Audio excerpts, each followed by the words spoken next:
Okay, the next question, Lynn, is also from Russia. This is from the Moscow State Institute of International Relations, which, for people here who may not be aware of it, is the university of the Russian Foreign Ministry. Now, this certainly expresses a different view than Zavtra. Here we have the following. Mr. LaRouche, most financial experts in Russia do not believe that the international financial system will crash anytime soon. I don't think they read Zavtra. They think that such a forecast is either unfounded panic or maybe something for the long term. They don't believe that the U.S. could really default. After all, the American economy is so big. They think that in Europe, some countries like Greece might default, but certainly not Germany. They don't want to see the signs of the crash, believing that this is invented by panic mongers. This attitude is typical of the current leadership of Russia, as you could well see from the Russian president's remarks in Germany this week about how the euro is a strong currency that just happens to have been dragged down by some weaker countries. In that vein, we have two very specific questions. Number one, can you list the particular signs that a full-scale crash is here? And they should come to the United States. Two, what will the impact be on other countries, in particular on Russia, China, and India, from the crash of the current financial system? And how long will the crisis continue? A year or two, or will it last for decades? Well, I must say that the description of economy in the latter cases is a disaster. Russia will not be able to survive the present crisis as long as that belief is maintained. It's the end of Russia. So I would recommend strongly a change in thinking on the part of those folks. The system will not work. It's a catastrophe in conception. It has no correspondence with reality. It sounds like the old time of the kulaks in Russia,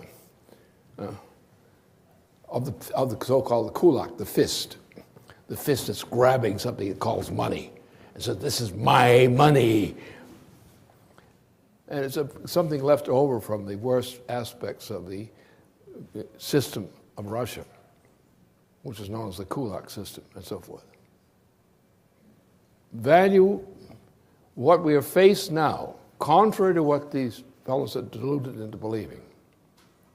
What we're facing now is an immediate, general, chain reaction collapse of the entire world system. No money system of the world will independently survive the crash which is now scheduled for this year. None. So such thoughts as those expressed by the authors of the question, they should get rid of those thoughts immediately if they wish to survive. Russia has a great potential. Russia, let me go back to something, just to emphasize something and how this thing worked. During the year 1977, I developed a scheme which was based on my study of certain things, including U.S. military systems and Russian and other systems. This became known later as the basis for what was called the Strategic Defense Initiative, my proposal. I was the origin for that proposal. I acquired support for me about 78, 79 from people who've been key parts of the U.S. intelligence service called the OSS during World War II. They just came knocking on my door and said, well, we'd like to support some of the things you're doing. And so it spread there. I moved into an area in this period, especially the beginning of the 1980s, where I approached the Soviet Union. And I proposed to the Soviet Union that the United States and Soviet Union, and this was done with the cognizance of key elements of the U.S. intelligence service. So I was the author of a scheme which first became part of the U.S. intelligence service, became part of the policy of the National Security Council under Reagan, in which I was a key author of the whole project. I, at the same time, negotiated with the Soviet Union for what became known as the SDI. This system would have worked. Many Russian officials were negotiating with me. Many Russian scientists were working with me on the implementation of this project. The immediate motive for this project by me was to prevent a world war between the Soviet Union and the United States. Because such a war would have been so destructive that civilization could not have survived it. Therefore, we reached a lot of agreement with the Russians on this project. The question was, will the United States support it? So the British factor, the Wall Street factor in the United States, including the leadership of the Democratic Party and the Republican Party, voted not to support the President of the United States at that time, who proposed the support for the policy I had introduced as the SDI. the Reagan administration named it the SDI. It was my policy.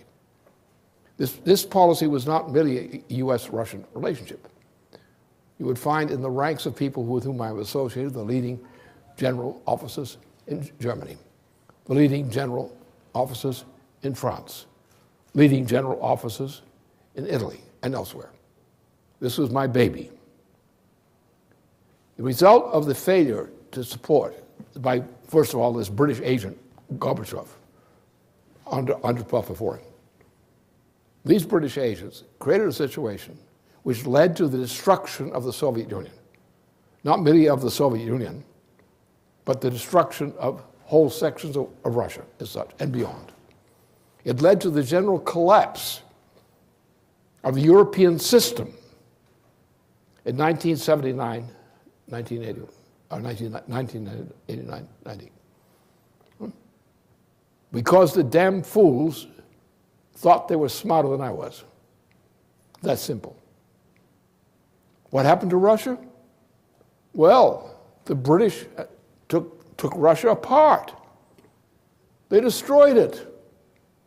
The British did. Well, you had British agents like Andropov and Gorbachev. What do you expect?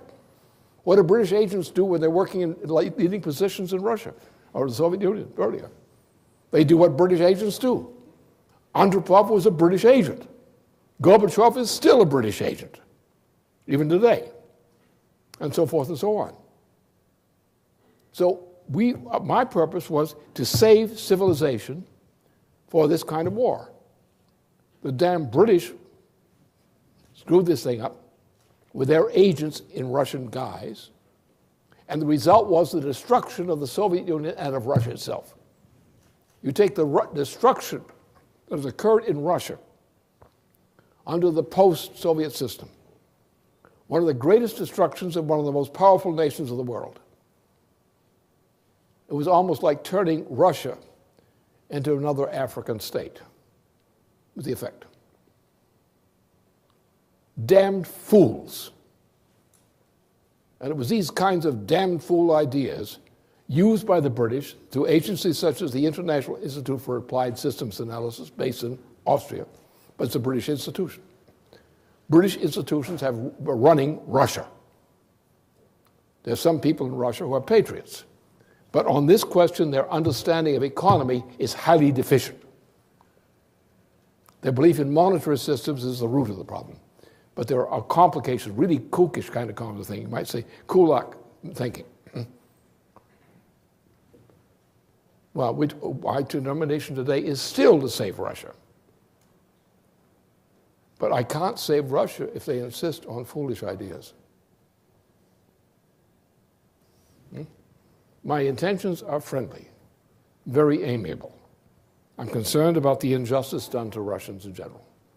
I'm also concerned about the injustice done to Europe as a result of the collapse of Russia as a power against the British. Unfortunately, the Russians have made so many accommodations to the British, it seems almost impossible to save them. I think the only way Russia can be saved, really, from the destruction which is ongoing, and it's physical destruction. the productive powers of labor in Russia are being destroyed. And they're being destroyed by British influence policy. In other words, the best way to kill somebody is get them to commit suicide. And a lot of the Russian economics policy is exactly that. We have to save nations. There's no more need for war, as wars have been fought before. The time for that is past. War has an inherently destructive character. And long wars are totally destructive, like the war in Vietnam, which destroyed the United States. Because somebody in the United States killed President Kennedy, who was against the Indochina War, and that destroyed the United States. And just to make sure that Kennedy's death was secured, they killed his brother, who was about to become nominated as the presidential candidate of the Democratic Party in the United States. I'm dealing with a bunch of damn fools most of the time. I've been living with damn fools for a long time. I know what a damn fool really is. I've shaken hands with some of the best of them. The most high in rank. So, that's what I've been doing. And these guys have got to finally wake up on the government level. They got to recognize I was right, they were wrong. I tried to save them. And they let themselves be run around by the ring in the nose by the British through people like Andropov and Gorbachev. I say Gorbachev because the garbage must be removed. Anyway.